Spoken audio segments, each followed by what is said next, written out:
Hello, this is First Fire Non-Assault Move. Welcome back to the 51st episode in the War in the East series. This is 51 Part 2, a continuation of last video where we left off, where we started the encirclements of those two Soviet concentrations. Otherwise, no change along this frontage. We did rail down one of the infantry divisions here out of 56 Panzer Corps, and we brought it in line here, and also we inserted the 12th Infantry Corps with those 6 divisions. They're making their way through here, and we'll insert them into the line along this portion of the front. Let's continue the completion of these 2 encirclements. I did some moves off camera, bringing in more infantry divisions to establish the inner and outer perimeters. The link up here we talked about, and we did move some more of our panzer divisions from the center to axis of advance, we could call it, which is going to link up to the north and east here along the banks of the Sosna. We came abreast to the forces just outside of Rosna. We have no panzer divisions, motorized divisions left for the central axis of advance. This is what it looks like. It's a little thin. Our forces, there was a less of our forces available for the center axis of advance, but it's adequate enough. We still have a host of panzer divisions, a host meaning a panzer corps, well, 4 panzer divisions to still move to sturdy up the inner perimeter and maybe get some outside security for anything that may be coming in. We had talked about, do we want to commit? And I think we do. It's a little light here, and we're going to be a little light here. We had just started to move and attack with the northern axis of advance, and this is what it's looking like. We brought in the 8th SS Cavalry Division to just establish some outside perimeter security, keep these Soviet formations from moving down into our route towards the link up here. We haven't made any further attacks east. We're going to have to push back these Soviet formations, route them, push them out of the way, and establish a clear path of supply for this northernmost pincer. We have some options for 1st Panzer Division to move to the inner or outer perimeter, and we have a wealth of Panzer Divisions and Panzer Grenadier Divisions to commit to this effort in the north. We'd like to push this infantry corps south. This has been off camera. This was a little annoying, the attacks and movements that we conducted here to break through and establish link up on the north bank of the Sosna. The Soviets either held out or they routed. I didn't want them to rout. I wanted them to remain within the pocket in order to surrender and completely destroy the formation, not rout and get away. There was 2 routes.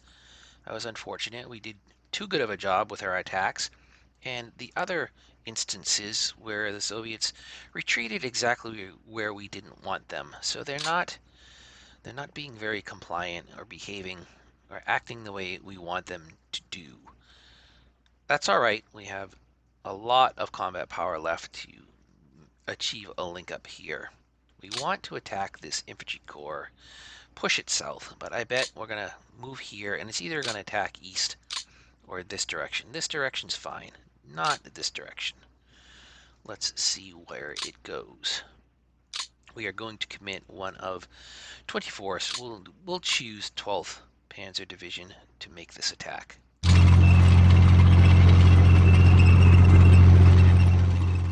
I believe we've attacked this corps a few times, just to be sure. Oh, I tell ya, really annoying. Easily could have retreated here or here. Instead, it's retreating exactly as if they know where we don't want them to go. These will be hasties. That's fine. I know I'm complaining about this, and it's Significant success for the Germans. That's good. Don't go that way. We want to encircle you.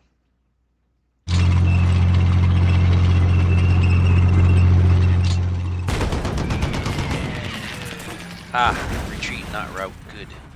You will surrender and not get away. Do we have any juice left? Alright, fantastic. A little concerned.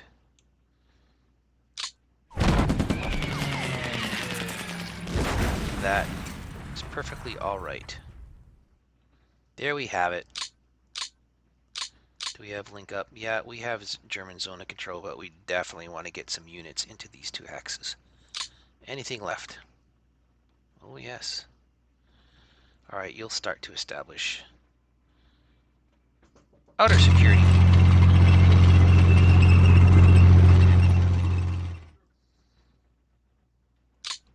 Alright, good work, 12th Panzer Division. You pushed out all the Soviet defenders either to the north and east or south and east. Now we have access for a link up. We still have some gas for 1st Panzer Division. Yeah, let's bring you a little over here. Let's get one of our infantry divisions to cover this ground.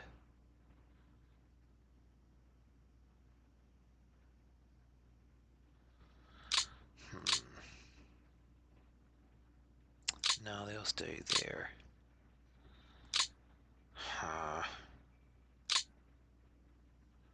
Can you go anywhere else? No, you are completely depleted, 16th. We just want to not allow the Soviets to disrupt any supply line to our panzer divisions. We want them to get some supply. They're not going to get very much, but we don't want it contested, any of these, the supply line contested by Soviet zone of control, which means some of these panzer divisions and panzer grenadier divisions are going to have very mundane tasks. Well, we'll give this brigade one of those tasks.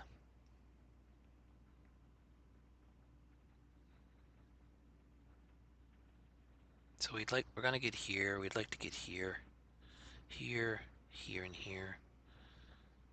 We'll bring in cavalry.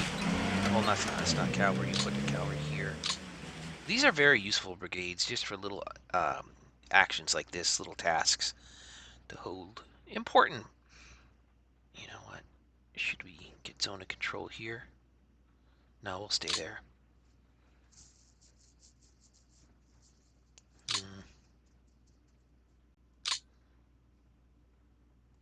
How far can this?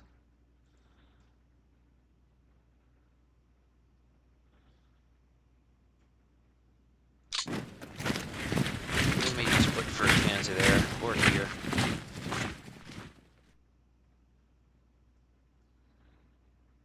We have to start establishing. We'll route these guys. Let's do that.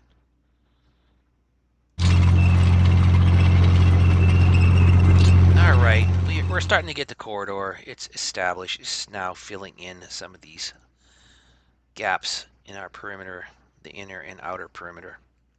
That's established. There is no perimeter, no security whatsoever.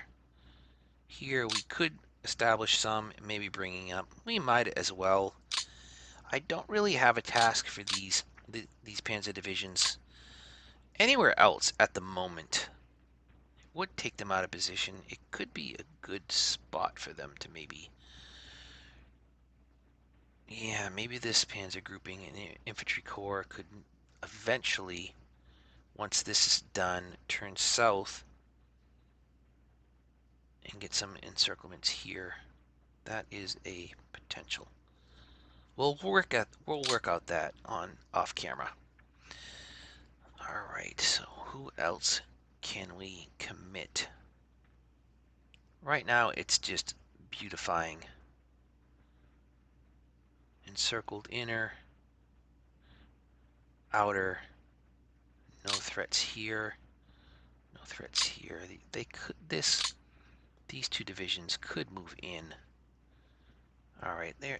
That's reason enough to. How far can you go? You can't go. That's reason enough to bring in at least the 13th. And further pin any forces issuing out of Verozna.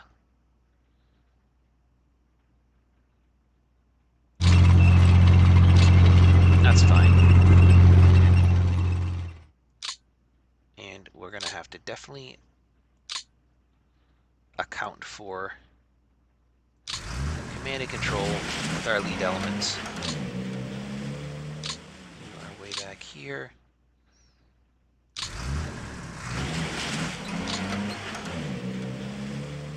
And let's deny the Soviets this hex as well.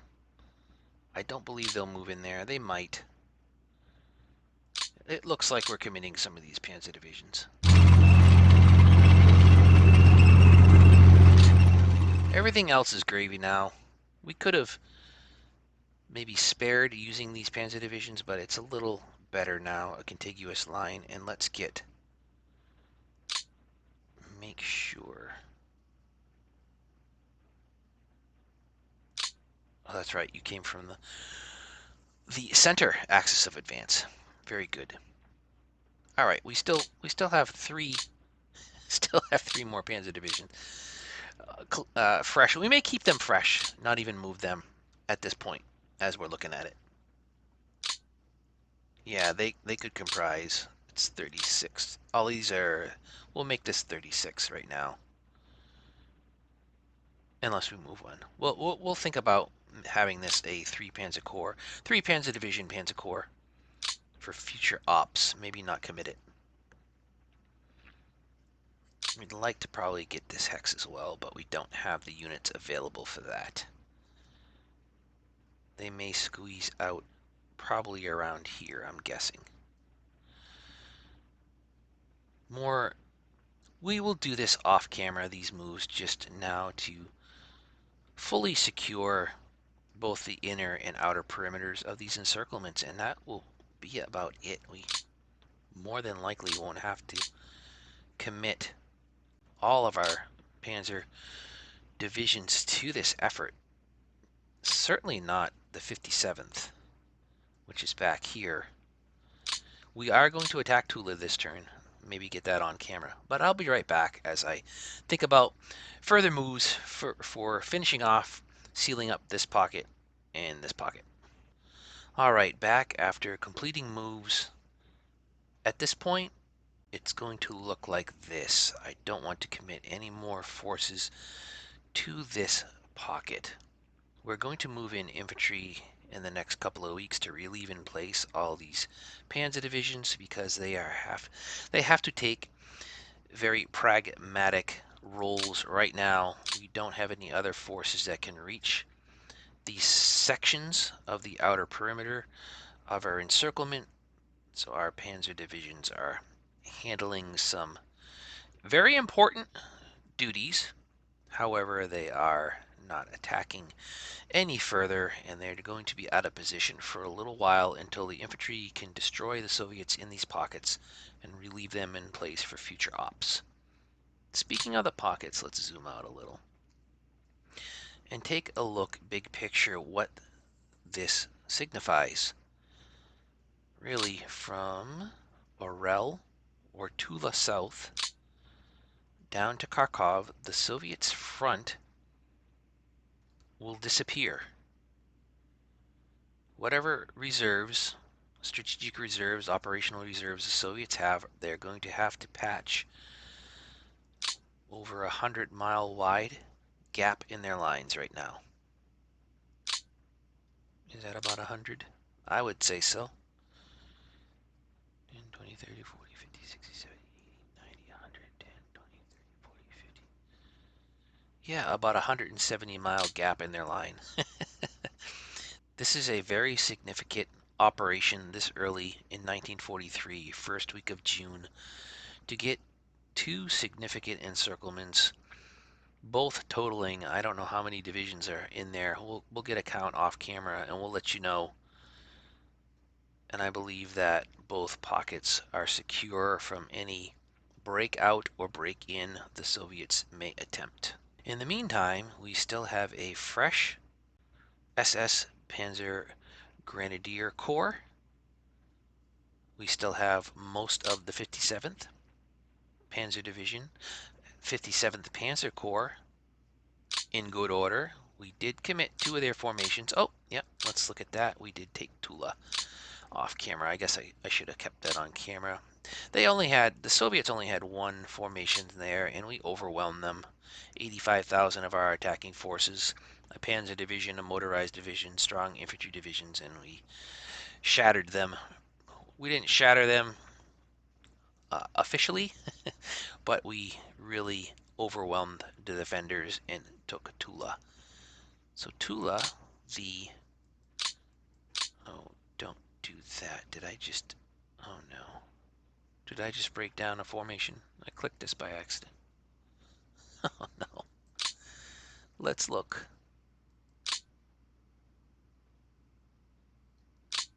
I don't think so. Phew. That would have stunk. Anyways, so Tula, we had talked about. Look at that. That is out of Soviet hands.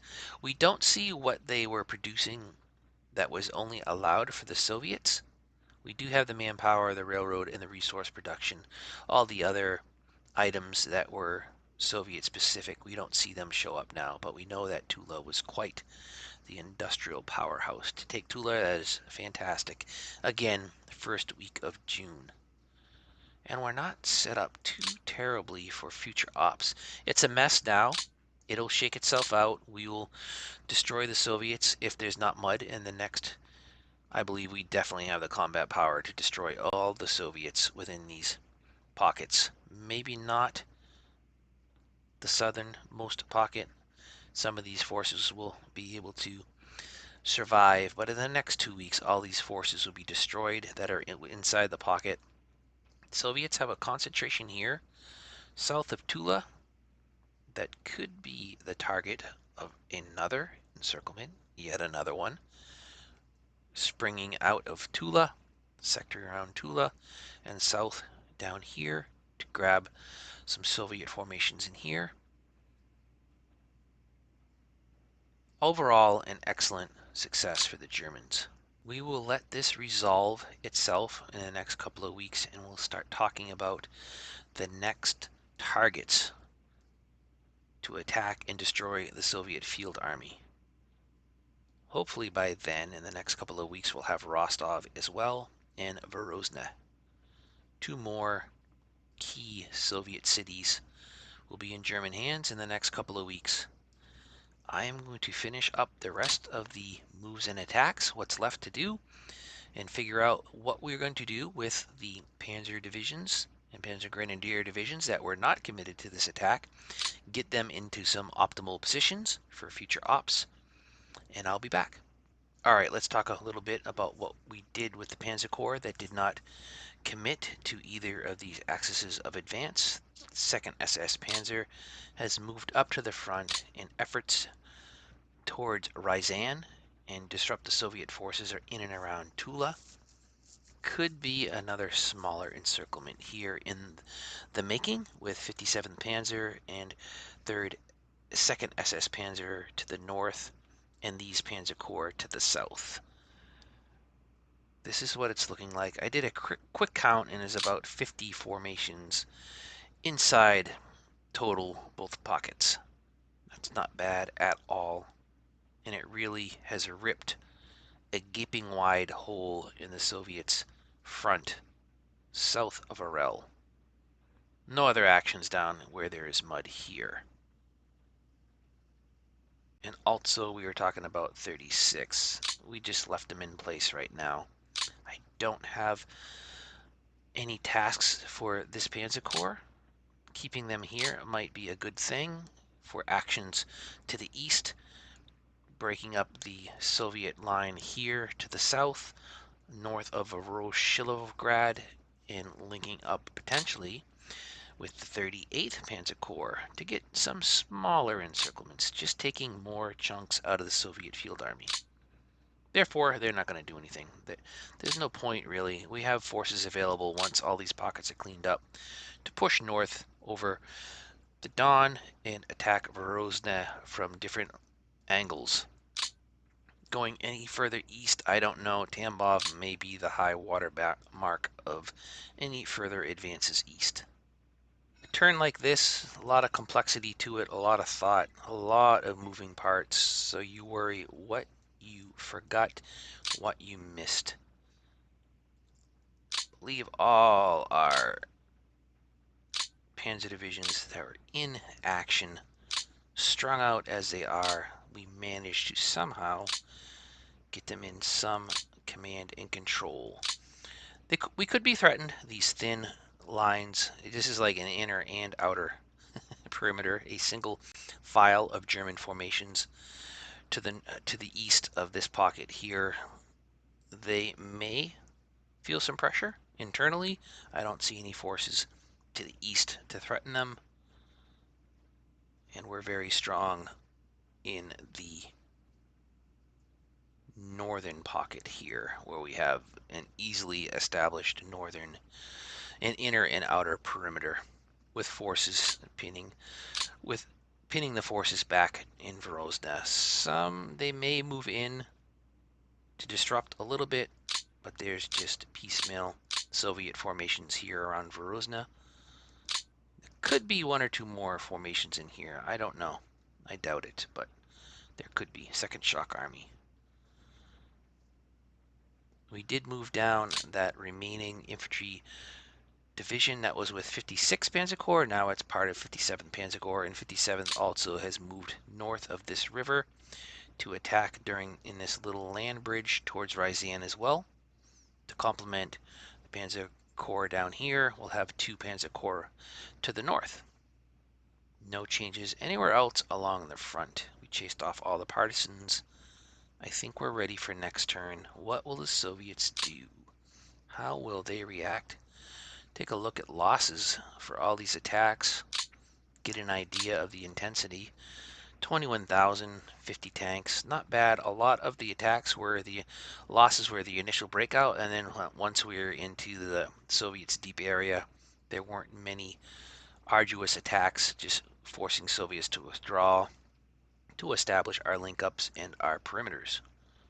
Soviets, likewise, didn't take that many losses because, it was just the breakout actions where the heavy fighting was taking place, and no other attacks across probably 2/3 of our front. When you think about Leningrad all the way down to where the pockets started to being formed. Right, let's do next turn. Keep this video a little shorter. The other one is pretty lengthy, but I definitely wanted to keep some of the action on camera for you. Let's go down here. Center on where some of the Soviet movement will take place.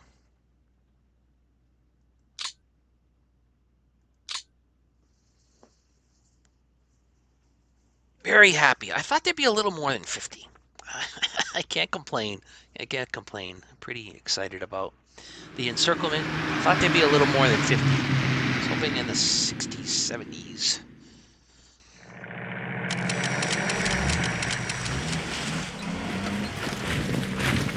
Will the Soviets respond with attacks in and around Leningrad and Moscow sectors? We've left both those sectors pretty strong defensively. I'm not too concerned. I'm just worried we missed a gap. We missed something so that we can allow the Soviets to recover somehow in the pockets. I don't think so.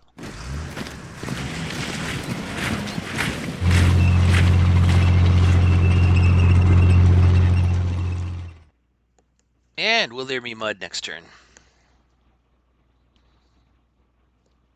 We'll put the stoppers on any pocket destruction. I still have formations. I already have a second line set up. They can't have infinite formations. They just can't. It seems that way. Well, I will remove this footage with bombs, and that was the extent of Soviet moves. Alright, back. Caught a whole lot of bombing runs. No other significant moves or attacks the Soviets made that turn. Minimal German casualties, that is fantastic. Soviets minimal as well.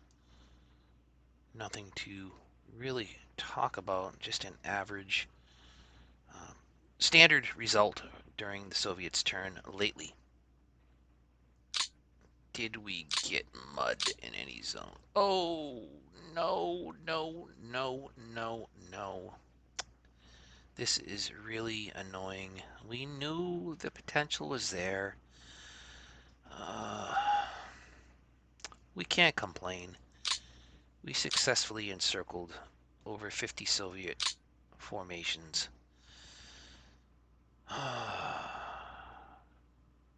Yeah, we're gonna have to definitely have a contiguous line so that they don't escape and we can't do anything about it. Thankfully, we managed to do that. Otherwise, they would be getting away as we speak. Look at that. They already have yet another, somehow, plucked all these divisions out of a bottomless bag and have put them into the front. This is a problem. This is a problem. Because now the Soviets have plenty of time to move down forces east to west. Yeah, we're going to try and get some of our infantry up there, but they won't make it very far. It looks like they're grouping up, the Soviets are, which they tend to do in these encirclements. Which is good, less ground for us to cover to track them down and destroy them. Hey, we can attack Talonin. Very good. And finally, we can do some stuff down by Rostov, which is good also. We'll take what we can get as far as Mother Nature goes. It's nothing we can control. We'll have to deal with it. This is an issue. I'm just slightly astonished that the Soviets can already form a contiguous line of formations where they just had really their entire front encircled and soon to be destroyed, and now they still manage to have enough formations to recover completely. We'll just have to do it again and again until they don't have any formations left. I've never played the Soviet side, so I don't know if there is some spawner depots that just spew out Soviet formations each turn. There must be. No aerial recon right now, so it looks pretty light along the Soviets' frontage in front of Moscow and Leningrad. I'm just checking out the scenery here right now. Just a bummer. We have a lot of ground to move in the mud with our infantry, which we'll do so. We're not going to delay. We'll just get up here closer to Verozna for future ops once the mud is gone. No threats at all to the northern encirclement. This is just worrisome right now. We would have taken care of this, no problem, but there's mud. Alright, we're gonna cut this video a little short. The last one is fairly lengthy and involved with digging a little deeper into the attacks, the moves and attacks to form these pockets. Overall, not bad at all. Very good success. Why do I sound defeated? Because of the mud, I guess. And the sign that the Soviets still... Oh man, can you believe it? Look at that. They still have all those forces available to them. Just have to keep destroying them. We won't belabor that. I'll be in a better mood, I promise, later. Alright, I hope you enjoyed watching this video. This is First Fire, non-assault move out.